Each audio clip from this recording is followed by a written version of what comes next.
স্বাগত অন্য চোখে, আপনাদের সাথে আছি আহমেদ সাগর। আর আজকে স্টুডিওতে আলোচনায় যোগ দিচ্ছেন সহকর্মী শাকিল মাহমুদ। আজকে আমরা ভারতের নির্বাচন নিয়ে আলোচনা করব। শাকিল, আপনাকে স্বাগত আমাদের অনুষ্ঠানে। আপনাকে পৃথিবীর সবচেয়ে বড় গণতান্ত্রিক দেশ বলা হয় এবং ভোটারের সংখ্যা দিয়ে অনেক 80 কোটিরও বেশি ভোটার ভারতে, এবং 80 কোটি প্রায় 46 লাখের মতো। হ্যাঁ, মানে প্রায় মানে এবং অনেক দেশের চেয়েও মানে বড় একটা, মানে অনেক দেশে এত জনগণ নেই। অনেক দেশে কি মানে পুরো ইউরোপের জনসংখ্যা মানে একেবারে এবং সারা বিশ্বের মধ্যে তো 80 কোটির দেশ তো আর একটি আছে, শুধু চীন। চীন ছাড়া আর কোথাও নাই। তো সেই দেশে একটা বিশাল কর্মযোগ্য, বিশাল বড় একটা ইলেকশন মানে নির্বাচন হলো, এবং প্রায় 5 সপ্তাহ ধরে এপ্রিলের 7 তারিখে শুরু হয়েছিল, আর আজকে সেটি শেষ হলো। তো এই পুরো ইলেকশনটা কেমন হলো আসলে? আপনারা তো সারাক্ষণ ইন্টারন্যাশনাল ডেস্কের থেকে ফলো করেছেন। আসলে সাগর, একটি বিষয় যদি আমি আপনাকে বলি যে নির্বাচনের শুরু থেকেই আমরা যেটা দেখেছি যে জনগণের স্বতঃস্ফূর্ততা, এবং একটি বিষয় আপনাকে শুরুতেই বলে রাখি যে এবারের আজকে যেটা শেষ হয়ে গেল, আমরা এক্সিট পোলগুলি দেখছিলাম, তারপরে ইন্ডিয়ার গণমাধ্যমগুলি দেখছিলাম, সবাই যেটা বলছে যে ইতিহাসের সবচেয়ে বেশি ভোট পড়েছে এবার, 66% ভোট পড়েছে। যেটা এর আগে হচ্ছে আপনার 84-এ যখন ছিল তখন ছিল 64, আর 2009-এ এটা ছিল হচ্ছে আপনার 58।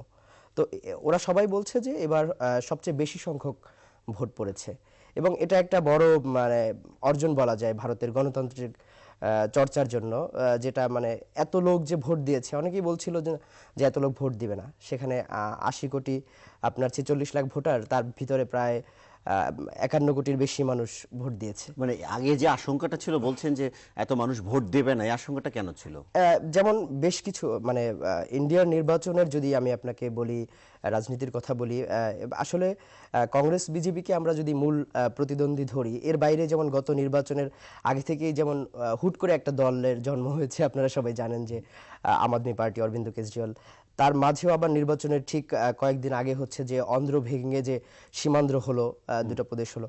তো এরকম করে কংগ্রেসের যে যারা মিত্র ছিল, যেমন এই অন্ধ্রপ্রদেশ ভাঙার পরে কিন্তু কংগ্রেসের সাথে সেখানের যারা লোকাল যারা ছিল, সেখানের মুখ্যমন্ত্রী সে পদত্যাগ করে, অন্ধ্রের মুখ্যমন্ত্রী পদত্যাগ করে। তো এই সব ঘটনা প্রবাহ নিয়ে একটা আশঙ্কা ছিল যে আসলেই ভোট মানে কেমন হবে ভোট উৎসবটা।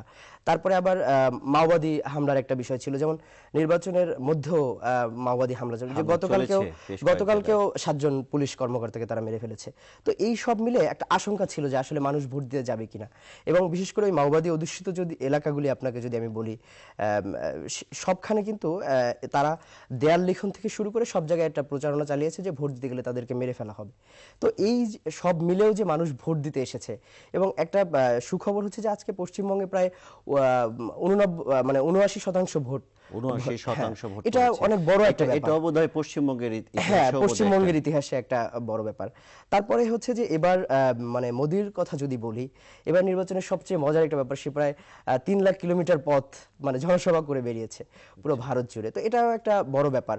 এবং এই যে মোদির যে সাম্প্রতিক যে বিতর্ক, তারপরে আমরা যদি মমতার তৃণমূলের কথা বলি, সেখানেও কিন্তু একটা বিতর্ক রয়েছে।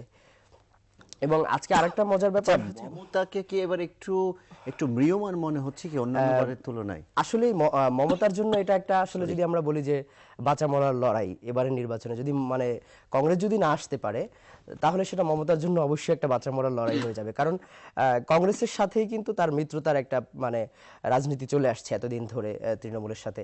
এখন যদি নির্বাচনের আগে থেকে যতগুলি জনমত জরিপ হয়েছে, সবাই কিন্তু একটি বিষয় বলেছে যে মানে বিজেপির জোয়ারের পরের একটা বিষয়, নির্বাচনের আগে সবগুলি জনমত জরিপ। এবং লাস্ট হচ্ছে মজার 3 দিন আগে ভারতের যে গণকরা, এবং আপনি হয়তো জানেন বিশেষ করে ইন্ডিয়াতে এখনো যেটা রয়েছে যে গণক এবং জ্যোতিষীদের কথা মানুষ অনেকটা বিশ্বাস করে, তাদের প্রতি একটা নির্ভরশীলতা, সেখানে যতগুলি জ্যোতিষী কথা বলেছে সবাই মোদির পক্ষে বলেছে। এবং একটা মজার ব্যাপার, তারা বলেছে যে মোদি হচ্ছে গত 16ই নভেম্বর থেকে মোদির হচ্ছে জ্যোতিষ ভাগ্য খুবই ভালো এবং এ মাসে সে একটা জয়ের সংবাদ পেতে পারে। তো এই বিষয়গুলি কিন্তু মানুষের মাঝে একটা প্রভাব ফেলে। এবং মমতাও আপনার এর বাইরে যেহেতু না, সে দেখতেছে যে আসলে মোদির একটা জোয়ার চলছে সারা ভারত জুড়েই। তো এই বিষয়টাকে কেন্দ্র করে হয়তো মমতা একটু চুপসে গেছেন। তিনি হয়তো ভাবছেন যদি বিজেপি চলে আসে তাহলে আসলে যদি পশ্চিমবঙ্গে মমতাও জয় পান তাহলে কেন্দ্র সরকারের সাথে তার রিলেশনটা কেমন হবে, যদি কেন্দ্রে মোদি চলে আসে তাহলে পশ্চিমবঙ্গের মানে তার যে রাজনীতি, অনেকগুলি সমীকরণ আসলে এখানে রয়েছে। নির্বাচন শেষ হলে ভোট গণনা শুরু হলে হয়তো সমীকরণগুলি আবার মেলানোর চেষ্টা হবে।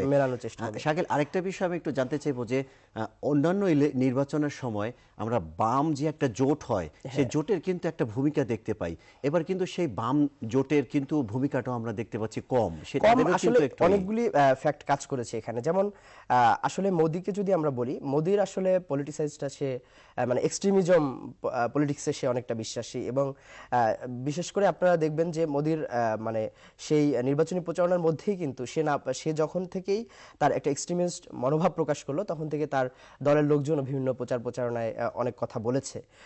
সেটা বাংলাদেশ প্রসঙ্গে বলেছে, সেটা তাদের ভারতের রাজনীতির প্রসঙ্গে বলেছে। এবং মোদির যে অ্যাটাকিং যে পলিসিটা ছিল সেটা ছিল কিন্তু দুর্নীতি।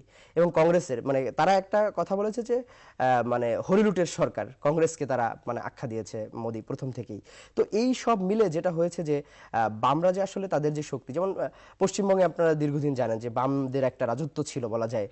এবং মমতাও এই কথাটা বলেছে। মমতার লাস্ট কয়েকটা নির্বাচনী জনসভায় মমতা কিন্তু মানে খুব মানে উচ্চ গলায় যেটা বলেছে যে বামদেরও ভোট দেবে না, বিজেপিকেও ভোট দেবে না এখানকার মানুষ। এবং আরেকটা কথা বলেছে, যখন বাংলাদেশ আসলে সেটা বলতেই পারেন, কারণ মমতা তো এখন পশ্চিমবঙ্গে ক্ষমতায় আছে। হ্যাঁ, ক্ষমতায় আছেন। সেই ক্ষেত্রে উনি বলতেই পারেন। আসলে এখন যদি আমরা বলি যে গত 5 বছরে মানে বিশেষ করে মমতা আসার পর থেকেই পশ্চিমবঙ্গের বামদের ভিতরে একটা আসলে ওই মানে চিপসে যাওয়ার মতো একটা ভাব, মানে তারা আসলে স্থিমিত হয়ে গেছে অনেকটা বলা যায়। আর এবার নির্বাচনের আগে যেটা হয়েছে যে পশ্চিমবঙ্গের যেসব মুসলমানরা আছে তারা অনেকরা আবার হচ্ছে যে মমতাকে সাপোর্ট দিয়েছে।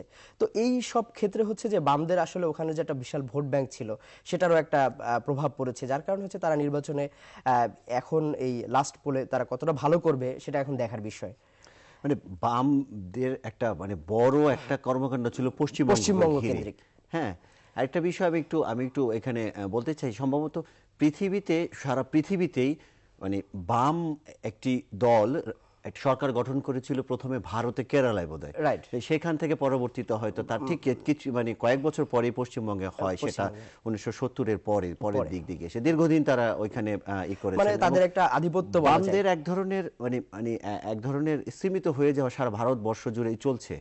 হ্যাঁ, আমার এই যে এক মাসেরও বেশি সময়, 1 মাস 7 দিন, আজকে 12 তারিখ, মানে 1 মাস 6 দিন ধরে, গত মাসের 7 তারিখ হলো 1 মাস 6 দিন ধরে, তো 5 সপ্তাহ ধরে নির্বাচন হলো। সে নির্বাচনের সহিংসতার মাত্রা সেরকম ছিল না। এটা একটা কিন্তু পজিটিভ নিউজ, মানে বিশেষ করে গণতান্ত্রিক চর্চায় যদি আমরা বলতে যাই যে আসলে এটা আমাদের জন্য, বিশেষ করে উপমহাদেশের মানে আমরা যারা আসে প্রতিবেশী সবার জন্য একটা শিক্ষারও বিষয়। মানে যদি আমরা আমাদের দেশের নির্বাচনের কথা একটু ধরি এবং বিশেষ করে ইন্ডিয়ার এই 1 মাসের নির্বাচনের বিষয়টাকে ধরি, মানে আমাদের দেশে একদিনের নির্বাচনে যে সহিংসতা হয় সেখানে ভারতে আমরা আজকে একটা সহিংসতার খবর এসেছিল মানে পশ্চিমবঙ্গের, সেটাও পরে অতটা হয়নি যেটা কেন্দ্রের।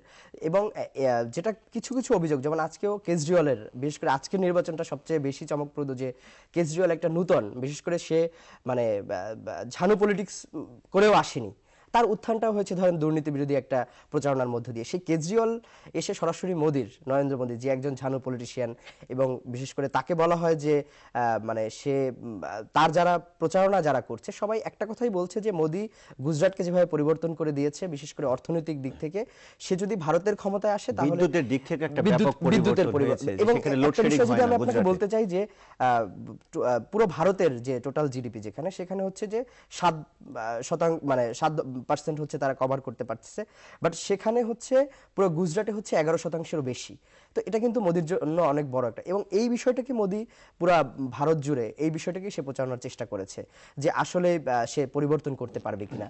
তো ওই অ্যাঙ্গেলে যদি আমি আপনাকে বলি যে আসলে এখন ফলাফলটা কি দাঁড়ায়, ধরেন এখন যদি মোদি 543 আসনের ভিতরে যদি মোদি 270 মানে 3 যদি পেয়ে যায়, তাহলে এর যদি কমও পায়, তাহলে কিন্তু একটা সমীকরণ হচ্ছে যে কংগ্রেসের পরবর্তী টার্গেট কি হবে, মানে কংগ্রেস কি করবে এরপরে, কংগ্রেসের পলিটিক্স আবার কোয়ালিশন হবে না, কংগ্রেসের আসলে এর পরের গতি প্রকৃতি কি হবে, অনেকগুলি হিসাব কিন্তু চলছে। অতীতেও কিন্তু মানে অনেকগুলি কোয়ালিশন সরকার হয়েছে, ঝুলন্ত সরকার ভেঙেও গেছে বেশ কয়েকবার তো এখন হচ্ছে যে এই টোটাল কর্মযোগ্যটাকে যদি আপনাকে বলি যে ভারতের গণতান্ত্রিক চর্চার জন্য একটা বড় মাইলফলক হয়ে থাকবে এই সহিংসতাহীন নির্বাচন। মানে যেমন আমরা যেটা পেয়েছি মাঝে মাঝে যেগুলি হয়েছে বেশিরভাগই হচ্ছে মাওবাদী হামলায় মানুষ মারা গেছে অথবা নিরাপত্তা কর্মী মারা গেছে। জম্মু কাশ্মীরে কয়েকটা নির্বাচন নিয়ে যে দুই পক্ষের মধ্যে হিংসা হানানি, ওই ধরনের আসলে যে সহিংসতা যে আমাদের দেশে যেটা হয়, রিগিং এর অভিযোগ কি রকম পাওয়া গেছে? যেমন আজকে একটা অভিযোগ আমরা কিছুক্ষণ আগে আমি টাইমস অফ ইন্ডিয়া দেখছিলাম যে কেজরিওয়াল একটা অভিযোগ করছে যে তার যারা সমর্থক রয়েছে তাদেরকে অনেক কেন্দ্র থেকে মানে যেতে দেয় নাই, বের করে দিয়েছে। এই ধরনের একটা অভিযোগ, ছোট একটা অভিযোগ আজকে দেখেছি। কিন্তু টোটাল এরকম নির্বাচনে যেমন আমাদের দেশে যেটা হয় যে কেন্দ্র দখল হয়ে যাচ্ছে, ব্যালট বাক্স দখল হয়ে যাচ্ছে, কিন্তু পুরো ভারতের মানে এই এক মাসে নির্বাচন কভার করতে গিয়ে এরকম একটা ঘটনা আমাদের চোখে পড়েনি যে একটা ব্যালট বাক্স ছিনতাই হয়েছে। অথবা যেমন এবার কিন্তু তারা ইভিএমটাকে তাদের দেশে মানে এই নির্বাচনে ব্যবহারের জন্য নির্বাচনের ঠিক এক মাস আগে থেকে সারা দেশে বিভিন্নভাবে ক্যাম্পেইন করেছে ইভিএম কিভাবে ব্যবহার করবে, একেবারে রুট লেভেলে যারা সাধারণ মানুষ, গ্রামের মানুষ, তাদের কাছে নির্বাচনটা ইভিএম এর মাধ্যমে হয়েছে। হ্যাঁ, এবং এই ইভিএমটাকে তারা মানে মানুষের কাছে আরো পরিচিত করার জন্য এক মাস ধরে গ্রামে গ্রামে প্রচারণা করেছে। নির্বাচন কমিশন তাদের জন্য আলাদা বাজেট বরাদ্দ করেছে। এবং এই বিষয়টাকে যদি আমাদের দেশে ইমপ্লিমেন্ট করে যেত তখন কিন্তু অনেক ধরনের কোশ্চেন আসতো যে আসলে এটা হবে কিনা, করা যাবে কিনা। তো এই ধরনের আসলে একটা নির্বাচন আমাদের বিশেষ করে আমাদের গণতান্ত্রিক চর্চার জন্য একটা বড় মানে শিক্ষা আমার মনে হয় পুরো ভারতের যে প্রক্রিয়াটা হয়ে গেল। ফলাফল ঘোষণা শুরু হবে কবে থেকে এবং কিভাবে কি প্রক্রিয়া হবে? 16 মে থেকে আমরা আনুষ্ঠানিক যে মানে ফলাফল ঘোষণার প্রক্রিয়া মানে শুরু হওয়ার কথা। তো এখানে হচ্ছে যে নির্বাচন কমিশন মানে এবারই যেটা প্রথম দেখা গেছে যে এবার হচ্ছে তারা নিজস্বভাবে মানে সেই ফলাফলটা বিশেষ করে প্রথম যে শুরু হয়েছে যে আসন থেকে আপনার প্রথমের আপনার 7 এপ্রিল যে নির্বাচনটা হলো, তারপর থেকে 9টা ধাপে যে নির্বাচন হয়েছে, প্রায় এবার প্রার্থী ছিল আপনার প্রায় 17,000-এর মতো। এবারে মানে ইলেকশনটা যেরকম অনেক দিন ধরে হলো, প্রায় 5 সপ্তাহ ধরে, মানে ফলাফলটা আসলে কয়দিন ধরে তারা ঘোষণা করবে, এটা কেমন কিভাবে হয়? ফলাফলটার ব্যাপারে যেটা এখন পর্যন্ত আমাদের কাছে লাস্ট যে তথ্য রয়েছে, নির্বাচন কমিশন মানে এখন পর্যন্ত আনুষ্ঠানিকভাবে ডিক্লেয়ার করে নাই যে মানে তারা কি একদিনে করবে নাকি তাৎক্ষণিক করবে। মানে এখন যেমন আজকে হয়তো রাতে ঘোষণা, কালকেও কোনো ঘোষণা আসতে পারে, ওটার জন্য হয়তো আমাদের একদিন ওয়েট করতে হবে যে আসলে নির্বাচন কমিশন কিভাবে এটাকে মানে প্রচার করবে। আর হচ্ছে যে ভারতের গণমাধ্যমগুলো, মানে আমি বিশেষ করে কলকাতার সাইটগুলি এবং হচ্ছে যে ইন্ডিয়ার গণমাধ্যমগুলি সবগুলি আমি মানে সন্ধ্যা থেকেই দেখছিলাম, তারা এখন থেকে একটা পরিমাপ দিয়েছে। যেমন বিশেষ করে একটু আগে আমি দেখছিলাম যে তামিলনাড়ু একটা পরিসংখ্যান দিল যে সেখানে আপনারা জানেন জয়ললিতার খুব একটা প্রভাব, সেখানে তারা দিয়েছে কংগ্রেস কোনো আসন নাও পেতে পারে, এরকম একটা পরিসংখ্যান একটু আগে এসেছে এবং সেখানে বলেছে জয়ললিতা 37টি আসন পেতে পারে। তো একটা হিসাব নিকাশ কিন্তু শুরু হয়ে গেছে। আরেকটা বিষয় কিন্তু আমরা বরাবরই লক্ষ্য করি যে ভারতের নির্বাচনে প্রাদেশিক দলগুলি বা মানে বাইরে কেন্দ্রীয় দলের বাইরে ছোট ছোট দলগুলির একটা ভূমিকা থাকে।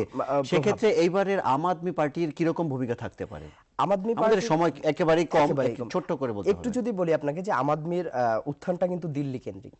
হ্যাঁ, একটা প্রদেশের নির্বাচন, প্রাদেশিক নির্বাচন, বিধানসভা নির্বাচনের মধ্যে দিয়ে তাদের উত্থান হলো এবং বিধানসভায় আমরা কি দেখলাম যে সেখানে মাত্র কংগ্রেস পেল 8 আসন এবং তারা 23 আসন পেয়ে বিজয়ী হয়ে গেল আম আদমি।